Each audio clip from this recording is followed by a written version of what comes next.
사사기 11장 1절로 11절의 말씀, 창녀의 아들이 하나님의 사람으로 라는 제목으로 하나님의 말씀을 선포하겠습니다.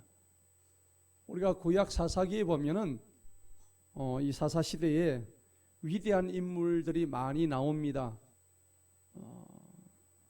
삼손이라든지 오늘 우리가 읽었던 이 사사기 11장에서 입다라는 사람이 있는데, 오늘 입다에 관한 이야기입니다. 사람의 이름이 입다입니다. 입다라는 뜻은 하나님이 열어가신다, 이런 뜻입니다. 원뜻이. 오늘 1절에 보니까는, 자, 성경을 펴보시고 같이 보도록 하겠습니다. 사사기 11장 1절에 보니까 이제 길르앗 사람 입다는 강한 용사라고 그랬습니다. 그는 길르앗이 창녀에게서 낳은 아들이더라. 성경 본문을 좀 띄워주세요. 각 장절마다 띄워주세요.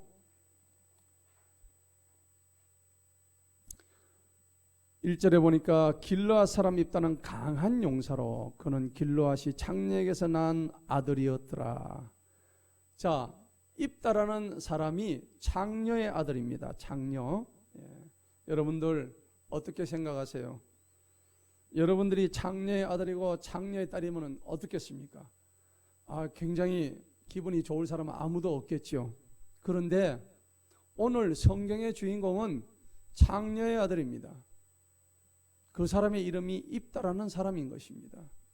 성경에 하고 많은 사람 중에 왜 창녀의 아들 입다가 이렇게 주인공으로 올라와 있는가라는 것을 우리는 눈여겨봐야 됩니다. 그는 결론적으로 말씀드리면은 이 성경에서 굉장히 위대하고 훌륭한 사람이었습니다. 이 입다에 관해서는 히브리서 11장에 믿음의 조상들이 쫙 열거되어 있죠. 그런데 그 중에 보면은 32절에 입다라는 사람의 이름이 등재되어 있습니다. 물론 입다는 잘못된 서원으로 인해 가지고, 자기 딸을 바치겠다고 하는 서원으로 인해 가지고 굉장히 고통스럽고 비극적인 삶을 또 살았던 사람이기도 했습니다. 그런데 어쨌든 오늘 이 입다가 주는 교훈은 하나님의 위대한 사람, 믿음의 사람이었다는 사실만큼은 분명합니다. 여러분, 성경에 보면은 수많은 인물들이 많이 등장하지요. 이로 말로 다 할 수 없는 인물들이, 사람의 이름들이 곳곳에서 많이 나옵니다. 사람의 이름이 많이 나오지만은 사실은 하나님께서 창조하신 아주 한계를 지닌 인간일 뿐입니다. 그들 많은 인물들이 가지고 있는 공통점은 뭐냐? 성경 속에 그 수많은 인물들의 공통점은 약하다는 것입니다. 겉으로 강해 보이는 것 같지만은 사람은 다 약하다는 겁니다. 그리고 또 똑같이 약점이 있다는 겁니다. 장점이 있는 것 같아도 뒤를 다시 또 캐보면은 그게 또 단점이 되고 약점이 되고 또 한계가 있다는 얘기입니다. 사람마다 다 똑같은 얘기입니다. 아무리 탁월한 인물이 등장한다 할지라도 하나님 앞에서는 한낱 보잘것없는 피조물에 불과하다는 사실입니다. 그래서 성경에 나오는 인물들을 볼 때 우리는 어떤 교훈을 가질 것인가 우리가 잘 알아야 됩니다. 그래서 우리는 그 인물들의 모습 속에서 자기 자신을 돌아볼 줄 알아야 됩니다. 그 인물들의 모습에서 자기를 비추어 볼 줄 알아야 됩니다. 그래서 하나님께서 우리를 향하신, 인생을 향한 긍휼하심, 그리고 자비하심, 우리를 향하신 그 사랑하심에 대한 엄청난 가치를 다시 한번 인물들을 통해서 조명해 보아야 된다는 사실입니다. 오늘 입다는 창녀의 아들이라는 것을 성경에서 분명히 말씀하고 있습니다. 출신이 아주 비천한 사람이었습니다. 그렇기 때문에 자기 아버지가 길르앗 사람인데 창녀의 아들이었고 본처의 아들이 또 있었습니다. 그렇기 때문에 본처의 아들로부터 엄청난 그 멸시와 천대를 받았습니다. 그래서 나중에 그쪽 고장에서 자랄 수가 없어가지고 그쪽에 있는 많은 사람들로부터 배척당하기 시작했고 결국은 그 자기가 살던 태어났던 그 고향에서 쫓겨나고 맙니다. 그래서 굉장히 불쌍한 성장 과정을 거쳤던 사람입니다. 입다는 거친 삶을 살기 시작했습니다. 당연히 그럴 수밖에 없겠죠. 이제는 인생의 잡초로 살아가야 되니까. 잡초 같은 인생이 그 앞에 펼쳐져 있거든요. 주먹을 가지고 자기 힘을 믿고 살았겠죠. 건달의 세계로 들어갔겠죠. 아무도 자기한테 관심을 가져준 사람이 없었으니까요. 여러분, 잡초 인생은 뭡니까? 한마디로 따져보면 사회적인 약자들입니다. 소위 말해서 주류가 아니고 비주류라는 얘기입니다. 사회에서 소외된 사람들입니다. 가방끈이 짧지요. 집안 안 좋지요. 주머니 돈은 없죠. 의지할 곳이라고는 아무래도 없습니다. 평생 살면서 남한테 인정받아 본 적이 없습니다. 그리고 정처 없이 유랑하는 그런 참 뜨내기 인생이 그 잡초 같은 인생이었습니다. 오늘 입다의 삶이 그랬다는 것입니다. 왜? 엄마가 장녀니까. 하기는 뭐 태어날 때부터 죄가 있는 사람이 누가 있겠습니까? 여러분 아기들 보면은 얼마나 순진무구합니까? 그 아이가 어떻게 죄가 있겠습니까? 장녀의 아들이든 귀족의 아들이든 그 아기 때는 순수한 거예요. 태생이 그러다 보니까 신분이 갈라지고 또 그 아이가 성장함에 따라 가지고 자아를 의식함으로 따라 가지고 그 속에 뭐가 들어올까요? 점점 자라가면서 죄가 들어오는 거예요. 저나 여러분들이나 아기 때 죄 지은 사람이 있습니까? 아무도 없습니다. 여기 아기 때는 죄 지은 사람이 아무도 없지요. 그런데 나라는 자아가 형성되면서 내 속에 죄가 들어오는 거예요. 그러니까 우리의 원래 아름다웠던 얼굴들이 아기 때는 방실방실하고 아주 정말 순진무구했던 그 얼굴들이 나이가 들어가면 갈수록 얼굴들이 전부 다 일그러지는 거예요. 여러분들 자신 한번 쳐다보세요. 앞에 거울이 있다고 하면 생각하고 자기의 얼굴을 한번 보시기 바랍니다. 얼마나 세상에 의해서 내 자신이 그 아기 때 가졌던 순진무구함이 이렇게 일그러져 있는가? 왜 그럴까요? 죄 속에서 살아가기 때문이죠. 예수님은 우리를 위해서 이 죄의 문제를 해결하기 위해서 우리를 구원시키기 위해서 이 땅에 오셨는데 우리는 여전히 죄 속에서 살아가고 있다는 겁니다. 죄 속에서 빠져나올 줄은 모르는 거예요. 죄 속에서 그냥 날마다 허우적거리고 사는 거예요. 나중에는 죄를 먹고 죄가 나를 삼키고 죄를 즐기는 거예요. 그런데 성경은 로마서 6장 23절에서 죄의 값은 사망이라고 그랬습니다. 여러분, 죄를 많이 지으면은 이 땅에서도 죄 지으면은 감옥에 들어갑니다. 우리는 감옥에 안 들어있다고 해서 내가 죄인이 아니냐면은 결코 그게 아닙니다. 여러분들 그 죄가 들키지 않았을 뿐입니다. 얼마나 저와 여러분들 실정법을 어겼는지 몰라요. 그냥 안 들켰을 뿐이지 감옥에 있는 사람을 우리가 손가락질할 자격이 전혀 없어요. 이 땅에서도 하물며 그러는데 우리의 영적인 생활에서도 마찬가지입니다. 우리는 하나님을 대적하고 하나님을 모르고 심지어 하나님을 모르게 내치기도 하고 이런 삶을 살아가는 이 수많은 세상의 사람들 속에서 오늘 우리가 여기 앉아있다는 것 자체가 사실은 기적일 줄로 믿습니다. 이 당시 입다가 있던 이 당시만 하더라도 이스라엘 상황은 어떻게 했냐면은 이스라엘은 애굽에서 나와가지고 가나안으로 들어가는 그 당시에 수많은 사람들이 하나님의 약속을 믿지를 못했습니다. 하나님께서 십계명을 주시고 모세를 통해서 너희는 나를 잘 믿어. 제4계명에 안식일을 거룩히 지키라고 했습니다. 안식일을 그렇게 지켜야 되는데 안식일을 안 지켜요. 왜? 10계명 중에서 그 계명이 분명히 있음에도 불구하고 이스라엘 백성들은 안식일을 거룩히 안 지켰습니다. 오늘 우리의 모습이 바로 그런 모습이에요.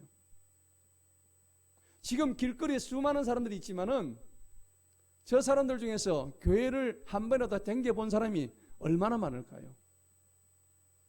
한때 교회 성도였던 사람들이 참 많이 있습니다. 하지만 그들은 믿음에서 다 떨어져 나갔습니다. 성경은 말씀합니다.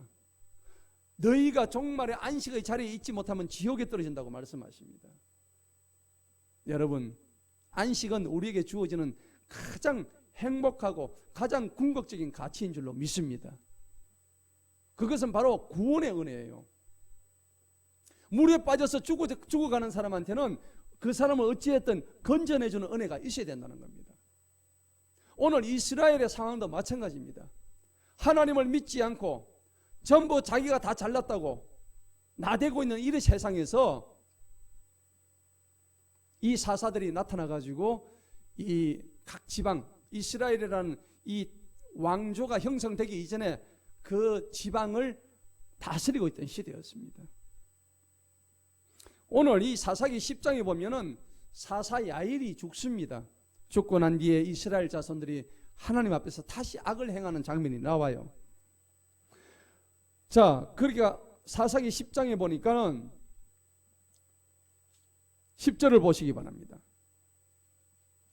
6절을 보시기 바랍니다. 6절에 보니까 사사기 10장 6절에 이스라엘 자손이 주님 목전에 다시 악을 행했다고 나와 있습니다.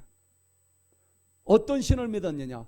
바알을 믿었고요, 아스다롯을 믿었고, 시리아의 신들을 섬겼고, 시돈의 신들과 모압의 신들과 암몬 자손의 신들과 블레셋 사람들의 신들을 섬기고 주님을 버렸더라. 그분을 섬기지 아니했더라. 그러니까 7절에 뭐라고 되어 있습니까?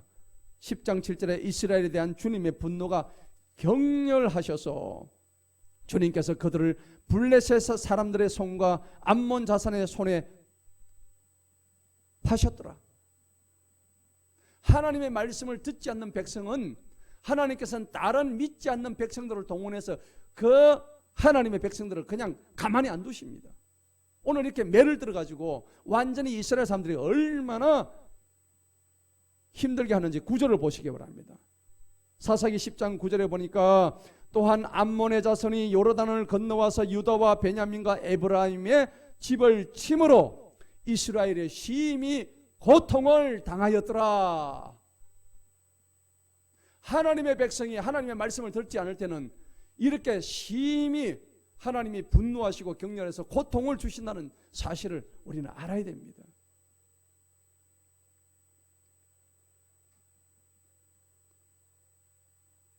하나님께서 주변국들을 들어서 이스라엘 치실 때는 그들이 죄악이 만연했기 때문이죠. 여러분, 지금 이 시대의 상황과 무관하지 않습니다. 우리 대한민국이 과거의 일제시대 때 신사참배를 했습니까? 안 했습니까? 했습니다. 더군다나 기독교가 그것을 했어요. 그래서 그 한경직 목사님은 일제시대 신사참배한 사실을 만천하에 고백했습니다. 나는 이렇게 기독교의 목사로서 다른 신을 섬기지 말았어야 되는데 나는 일본의 천황 덴노의 카페에 가가지고 12시 되면은 그쪽을 향해서 동방요배를 했다. 내가 그런 죄를 저질렀다 하나님 앞에서 라고 고백하면서 그렇게 수많은 자기를 지켜보고 있던 성도들이 그렇게 죄를 짓도록 방조했던 그 죄를 자기가 고백을 했던 것입니다. 하나님은 그런 죄악을 결코 가만두지 않았습니다. 거기에 대한 징벌로 동족 상전의 비극 6.25와 한국동란이 일어나게 하셨습니다. 마찬가지입니다. 지금 이 나라의 공산주의가 판을 치고 있습니다. 여러분, 하나님의 복음과 주체 사상은 같이 공존할 수가 없습니다. 기억하시기 바랍니다. 공산주의는 무신론입니다. 유물론입니다. 사람도 사람으로 보지 않습니다. 물질로만 봅니다. 그러니까 저들은 사람은 목숨을 파리 목숨처럼 여깁니다. 여러분, 우리는 하나님을 대적하는 세력이 된다 그러면은 하나님께서 이렇게 주변국들을 쳐서 완전히 길을 들이신다는 사실을 알아야 됩니다. 일본이 대동아 전쟁 전에 주변국들을 엄청나게 침공을 했습니다. 한국을 36년 동안 지배했고요. 중국을 대륙을 진출해가지고 중국의 수많은 사람들 죽였습니다. 저 필리핀, 미얀마, 태국까지 다 쳐들어갔습니다. 일본 제국주의자들이. 하나님께서 그렇게 한 행동을 가만두지 않았습니다. 1945년 8월 6일 일본 히로시마, 나가사키에서 하나님께서 미군들을 동원해서 원자탄 2발을 떨어뜨리게 만드셨습니다. 일본의 만행이 온 천하에 극을 달하니까 하나님께서 일본을 징벌하기 시작했는데 하나님의 나라였던 미국을 통해서 원자탄 2발을 내리침으로 인해 가지고 그 나라가 정신 차리게 했다는 사실을 우리 알아야 됩니다. 그럼에도 불구하고 지금 일본은 많은 우상 숭배가 지금 판을 치고 있습니다. 800만의 신이 엄청나게 있다는 걸 우리가 선교하면서 보고 있습니다. 오늘 우리가 본문 6절을 보시기 바랍니다. 6절에 보니까는 이 입다는 하나님의 사람이었습니다. 사람이었는데 오늘 거기 3절에 보니까는 입다가 그의 형제들을 피하여 도배 땅에 거주했더라. 그리고 허영심 많은 자들이 입다에게 모여들어 그와 함께 나갔더라. 그랬죠. 그런데 시간이 흐른 뒤에 암몬의 자손이 이스라엘을 대항하여 전쟁을 일으켰습니다. 4절에 보니까 자, 암몬의 자손이 누구의 자손입니까? 롯의 자손입니다. 아브라함이 자기 조카 롯과 소돔과 고모라에서 헤어져 가지고 이 롯이 자기 2딸과 동침을 해서 낳은 족속이 모압 자손, 암몬 자손입니다. 하나님께서 싫어하신 자손이었습니다. 하나님의 세력을 대적했던 세력들입니다. 그런데 이 세력들이 이스라엘을 치기 위해서 이제 쫓아온 거예요. 그러니까 이스라엘에게 전쟁을 일으키니 5절에 길르앗의 장로들이 도보이 땅에서 입다를 데리러 갔다 그랬습니다. 여러분, 입다는 건달로서 굉장히 우두머리였습니다. 힘이 셌어요. 그런데 전쟁이 나니까 입다를 데리고 와가지고 전쟁의 우두머리로 앉히려고 하는 이스라엘 장로들이 있었다는 얘기입니다. 왜 그랬을까요? 입다는 비록 장녀의 아들이지만 힘은 되게 좋았습니다. 용맹했습니다.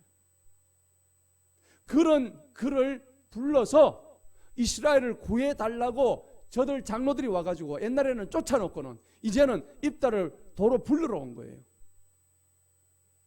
그래서 6절에 보니까 그들이 입다에게 말하기를 와서 우리의 대장이 좀 돼줘라. 옛날에 그렇게 멸시했던 장녀 아들 입다를 이제는 그들이 위기에 처하니까 도로 불러서 우리 나라를 지금 위기에서 구해줘라. 지금 그런 요청을 하고 있는 장면입니다. 우리가 암몬의 자손과 싸우려 하노라 하며, 여러분 그 당시 이스라엘에는 입다만한 인물이 없었다고 합니다. 비록 장녀의 아들이었지만은 입다는 건달들의 우두머리가 되고 통솔력도 있고 리더십도 있었다고 그래요. 여러분 이 장면에서 우리가 알아야 될 사실이 있습니다. 하나님의 은혜는요 정말 보잘것없고 아무것도 아니고 정말 미천한 자들을 하나님은 불러주셔서 한나라의 위대한 지도자를 세워주신 그런 은혜가 있음을 기억하시기 바랍니다. 정말 아무것도 아닌 자를, 장녀의 아들이 장녀의 아들. 그런데 이 대목을 보면 여러분들 예수님하고도 연관이 있지 않습니까? 예수님도 조상에 올라가면 장녀가 있었죠. 예수님의 조상 장녀가 누구였습니까? 라합이었어요. 이 라합이 낳은 4대 손이 이새입니다. 다윗의 아버지 이새입니다. 예수님의 육적인 조상을 따지고 올라가면 거기도 장녀가 있다니까. 여러분들 중요한 사실이에요. 가장 낮고 비천한 자리에서 가장 높은 곳에 오르신 그 예수님께서 기생 라합 장녀의 몸에서 이렇게 태어났다는 사실을 기억해야 됩니다. 여러분 우리의 신분이 뭘까요? 우리는 마치 우리가 대단한 존재라 생각하는데 결코 그렇지 않습니다. 하나님은 미천한 자를 들어서셔서 귀한 자로 쓰시는 분이십니다. 비록 나의 신분이 조금 힘들고 어렵다 하더라도 결코 좌절하지 마시기 바랍니다. 오늘 입다는 분명히 창녀의 아들로 태어났지만은 그렇지만 하나님께서 그를 불러주십니다. 역설의 은혜입니다. 은혜의 역설입니다. 오늘 그래서 5절에 보니까 길르앗의 장로들이 도배 땅에서 입다를 데리러 갔다 했습니다. 우리가 신앙생활하고 예배를 드리면서 하나님의 말씀에 날마다 귀를 기울이게 되면은 내 처지와 환경은 중요한 게 아니에요. 사람들은 하나님의 신앙을 바라본다고 하지만 주로 바라보는 게 아니라 자기 처지만 바라보는 거예요. 자기 환경만 바라보는 거예요. 이게 문제입니다. 그러니까 그걸 바라보고 있으면 힘이 안 나요. 용기가 안 생겨요. 믿음이 자라날 수가 없습니다. 드디어 쫓겨나가지고 불우한 삶을 살던 그 입다에게는 절호의 기회가 지금 온 겁니다. 7절을 보시기 바랍니다. 7절에 보니까 입다가 길르앗의 장로들에게 말하기를 너희가 나를 미워하여 나를 내 아버지에서 쫓아내지 아니하였느냐. 이제 반문하죠. 그런데 어찌해서 너희가 지금 고난에 처해서 내게 왔느냐 하고 지금 물어보는 장면입니다. 이제 당당히 물어보죠. 여러분, 자신을 내쫓을 때는 언제고 나라가 위기에 처하니까 도와달라고 쫓아온 이 저들을 보니까는 이제 입다는 당당해진 겁니다. 그래서 길르앗의 우두머리가 되어달라는 조건으로 지금 입다를 부르러 온 거예요. 여러분, 하나님은 어떤 자를 사용하실까요? 오늘 우리 본문의 말씀을 통해서 알아야 될 게 있습니다. 아무리 어렵고 비천한 자리 있을지라도 하나님을 잊지 않고 신앙을 끝까지 지키는 자에게 하나님은 그런 자를 사용하신 줄로 믿습니다. 8절을 보시기 바랍니다. 길르앗의 장로들이 입다에게 말하기를 그러므로 우리가 이제 당신에게 다시 돌이켰으니, 다시 돌이켰다고 지금 얘기합니다. 과거에는 너를 내쫓았지만은 이제는 당신을 내쫓던 걸 우리가 잘못했다. 이제는 다시 우리한테 다시 돌아와라. 당신이 우리와 함께 가서 암몬의 자손과 싸웠어. 길르앗의 온 거주민들을 다스리는 우리의 뭐가요? 우두머리가 되게 해라. 우두머리가 좀 되어주라. 그렇게 요청을 합니다. 그때 9절에 중요한 말씀을 합니다. 9절 보시기 바랍니다. 9절에 보니까 입다가 길르앗의 장로들에게 말하기를 만일 너희가 암몬의 자손과 싸우고자 나를 고향으로 다시 데리고 가서, 자, 그 다음에 한번 읽어봅니다. 시작. 주님께서 그들을 내 앞에 넘겨주시면, 주님께서 그들을 내 앞에 넘겨주신다. 자, 입다는 건달의 아버지예요. 소위 불량배들의 지금 우두머리입니다. 그럼에도 불구하고 지금 누구를 섬기고 있어요? 주님을 섬기고 있다는 사실을 알아야 됩니다. 여러분, 우리는 보통 불량배고 건들건들한 이 건달이라면은 하나님을 안 믿는다 생각하는데, 이 입다는 왜 하나님이 선택하셨냐면은 설령 그런 형편이 있다고 할지라도, 근데 입다는 그렇게 될 수밖에 없었어요. 왜? 창녀의 아들이니까. 아무도 자기를 인정 안 해주니까. 여러분, 옛날에 다윗 시대 때 아둘람 굴이 있었지 않습니까? 그 아둘람 굴에 환난을 당한 자들, 그 다음에 억울한 자들, 사회에서 지친 자들, 소외된 자들, 약자들이 전부 다 그 아둘람 굴에 모여가지고 400명이 하나님 앞에 기도하고 했습니다. 그러니까 놀라운 역사가 일어난 거예요. 마찬가지입니다. 입다도 갈 데가 없어가지고 불량배들의 우두머리가 됐지만은 자기는 그 속에 진정한 하나님이 살아계시다는 것을 오늘 이 말씀을 통해서 보여주고 있다는 겁니다. 오늘 그러니까 9절에 보니까는 9절에 말했으면 주님께서 그들을 내 앞에 넘겨주신다. 암몬 자손이 쳐들어왔는데, 적이 쳐들어왔는데 내가 싸워서 이긴 게 아니고 누가 싸워 이겨요? 주님이 앞서서 싸워서 이긴대요. 예. 사무엘상 17절에 보면은 전쟁은 여호와께 속한 것이다, 그렇게 말씀하셔요. 전쟁은 누구한테 속했다고요? 주님한테 속했다는 거, 여호와한테 속했다는 것을 기억하시기 바랍니다. 여러분, 전쟁 나면 내 힘으로 싸워서 이긴다고 생각하면 오산입니다. 아무리 내가 전세가 약하다 할지라도 하나님이 그것을 이기게 해주신다면 마치 다윗이 골리앗을 돌팔매로 한 방에 죽였던 것처럼 하나님이 함께 하신다면 어떤 것도 두려워할 것이 없음을 우리는 기억해야 합니다. 히스기야 왕이 저 아말렉에 들어왔을 때 18만 5천 명이라는 군사가 들어왔는데 지금 히스기야 정신이 없는 거예요. 군대가 지금 18만 5천 명이 온 거예요. 1개 사단이 2만 명이면 지금 몇 개 사단이 온 거예요. 지금 몇 개 군단이 지금 쳐들어온 거예요. 그런데도 히스기야가 기도합니다. 하나님, 오늘 저 군대를 좀 대적하게 해주세요. 그러니까 너는 가만히 있을지어다. 내가 일하는 것을 지켜보기만 하라. 그렇게 말씀하십니다. 그러면서 하나님께서 그날 저녁에 히스기야 군대는 한 사람도 나서지 않았는데 천사를 동원해서 18만 5천 명을 한꺼번에 다 죽이시는 역사가 나타난 겁니다. 여러분 몇 명요? 18만 5천 명을 한 방에 죽이십니다. 히스기야는 손끝 하나 움직이지 않았습니다. 딱 하나 한 일이 있습니다. 히스기야가 하나님 앞에 무릎을 꿇고 하나님 도와주십시오. 기도한 것밖에 없습니다. 기도의 능력입니다. 오늘 입다는 하나님 앞에 기도를 했어요. 주님이 나와 함께 하신다면은 저 암몬의 군대를, 저 악한 암몬의 군대를 우리에게 주실 것이다 라는 분명한 확신을 가졌다는 것입니다. 여러분 이게 뭘까요? 우리는 이것을 우리의 삶에 적용을 해야 되는 거예요. 어떻게 해야 되느냐? 영적인 전쟁입니다. 지금 이 장면은 입다가 현실적인 전쟁에서 일어나는 일이 있지만은 이것을 우리 현장 삶에서 적용할 때는 우리의 영적 싸움에서 주님이 나와 함께 하신다면은 내가 어떤 환난과 어떤 고난 속에서 내가 이길 수 있다는 그런 확신을 가지는 기폭제가 되어야 될 줄로 믿습니다. 입다는 쫓겨난 창녀의 아들이었습니다. 그렇지만 그는 매우 불우한 삶을 살았습니다. 당시 사회 통념상 창녀의 아들이라는 것은 이거는 인간 취급도 받지를 못했던 겁니다.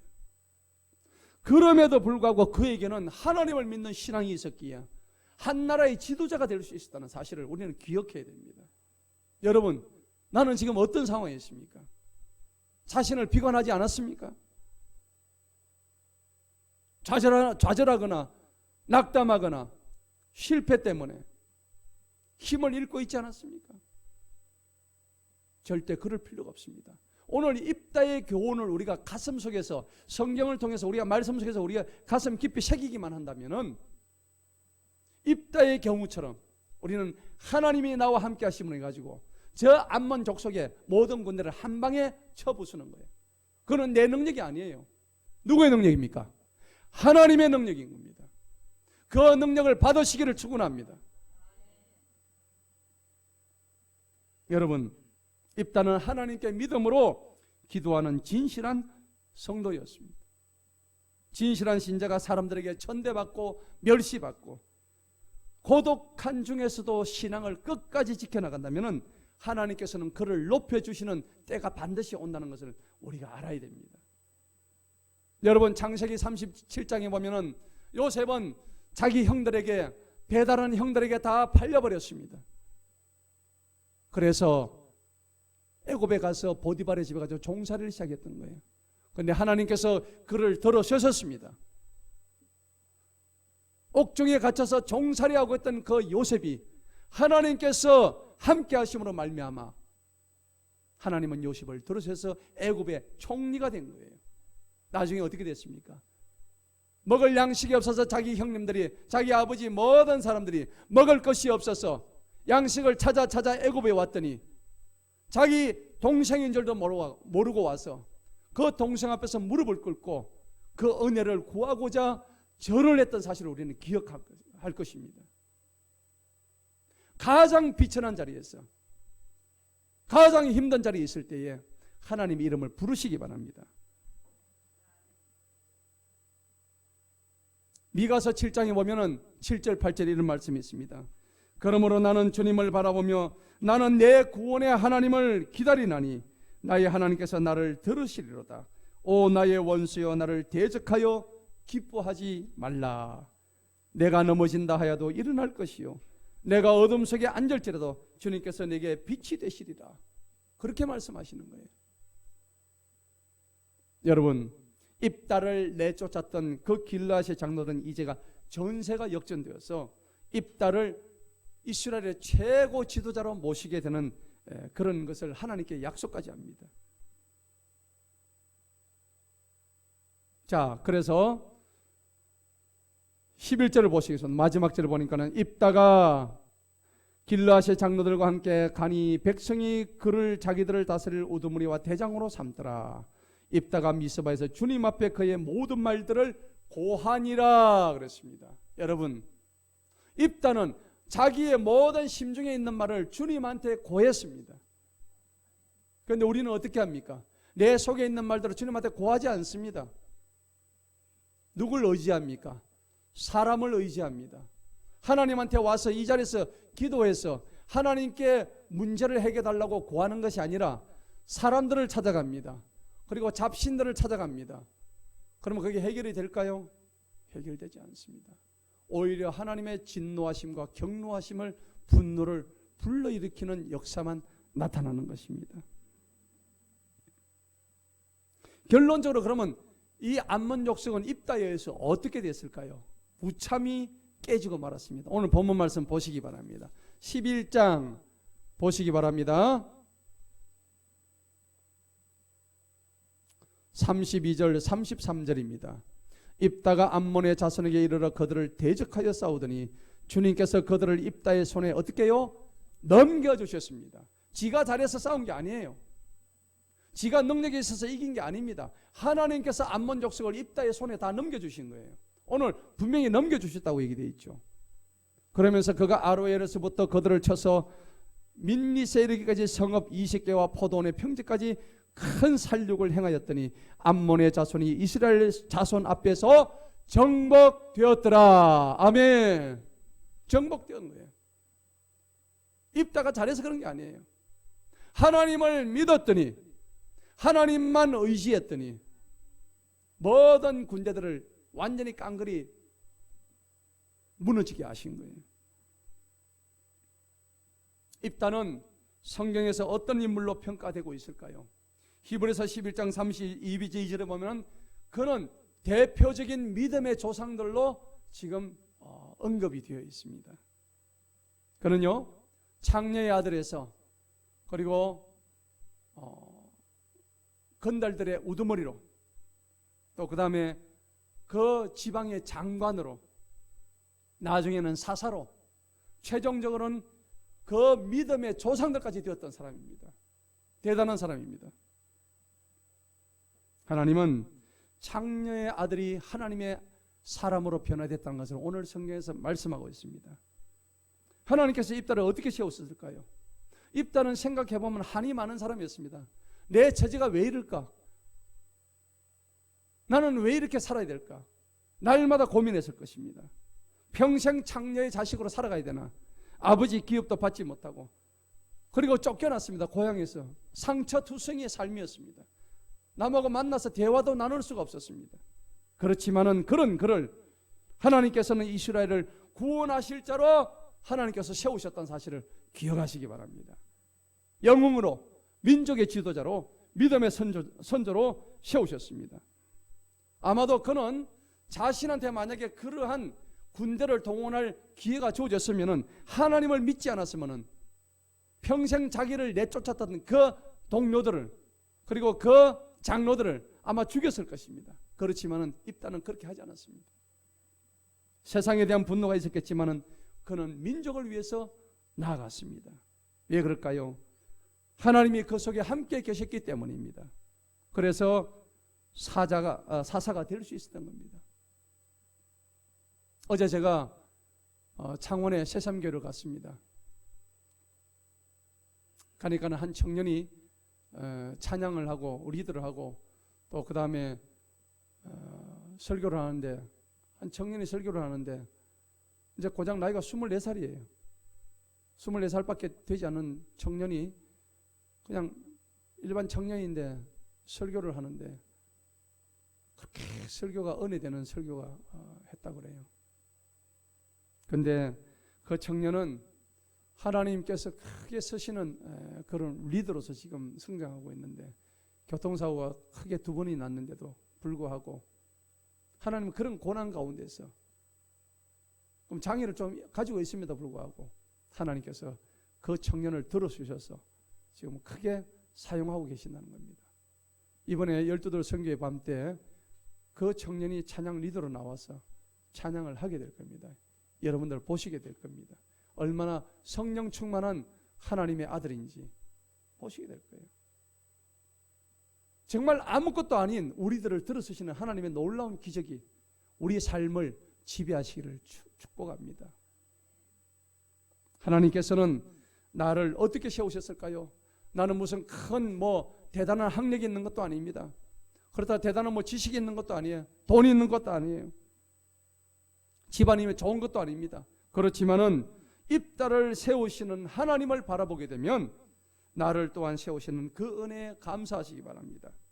부족한 것 많고 죄 많은 우리들을 불러주셔서 오늘 여기까지 나를 인도하시는 그 주님을 바라볼 때 이제 우리 앞에 놓여져 있는 그 모든 장애물들은 하나같이 다 부수고 달려올 수 있을 것입니다. 입다를 세우시는 하나님, 오늘도 나를 세우시고 나를 사용하여 주시옵소서 라는 하나님께 대한 절박한 심정 가지고 달려나갈 때 준비된 자에게만 기회가 옵니다. 아멘? 여러분 마음에 준비하시기 바랍니다. 어떤 준비냐? 하나님 나도 입다처럼 내 마음속에 준비되게 해주세요. 그리고 하나님을 신뢰하는 자에게만 하늘의 기업을 주신다는 얘기입니다. 자꾸 옆을 기웃기웃 하지 마시기 바랍니다. 한번 믿으면 끝까지 믿어야 되는 거예요. 사람도 그렇지 않습니까? 아이고 우리 아들 내가 끝까지 믿어야지. 믿다가 안 믿다가 이런 거 없습니다. 한번 믿어보시기 바랍니다. 하나님이 얼마나 우리를 위대하게 창조했는지, 그 위대하게 창조하신 하나님의 능력이 얼마나 무한한지, 그 능력을, 그 무한하신 능력, 그 무한하신 은혜를 맛보기도 전에 우리는 하나님을 배신하고 돌아서고 하나님을 대적하기도 하고 우리 속에 자만감과 교만이 들어서서 하나님을 잊어버리는 놀라운 실수를 하게 되는 거죠. 여러분 자신의 환경을 탓하지 마시고 열등의식에 빠지지 마시기 바랍니다.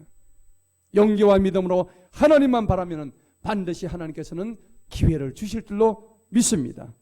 나는 이 시대 정말 진정한 입다와 같은 지도자가 되기를 원하는가?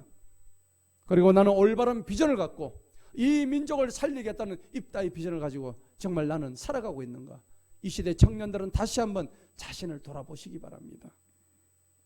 그런데 이 리더십은 어디에서 가능할까요? 세상에선 가능한 게 아니에요. 그리스도로 똘똘 뭉쳐진 그리스도 공동체 안에서만 가능한 거예요.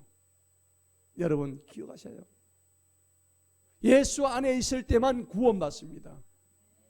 아직도 예수를 모르고 자기 마음대로 살아가고자 하는 수많은 세상 사람들, 그들은 구원받을 수가 없습니다. 오늘 이 자리에 계신 모든 분들은 정말 하나님의 그 놀라우신 구원의 감격과 은혜를 맛보고, 그래서 2019년 한 해는 마지막 12월 한 달 동안에 정말 올바른 비전 가지고 2020년도에는 입다와 같은 그런 비전을 가지시고 승리하는 저와 여러분 되시기를 간절히 축원합니다. 기도하시겠습니다. 하나님 아버지 감사합니다. 오늘 창녀의 아들이 하나님의 사람으로 변신했던 입다의 이야기처럼 하나님 그렇습니다. 이제 우리 일본 고베 수도원에서 이렇게 새로 열게 된 입다의 집이 있습니다. 그것도 정말 참으로 입다가 하나님의 사람으로 거듭난 것처럼 우리 청년들이 또 그런 곳을 통해서 입다처럼 훌륭한 인물이 자라기를 태어나기를 간절히 소망합니다.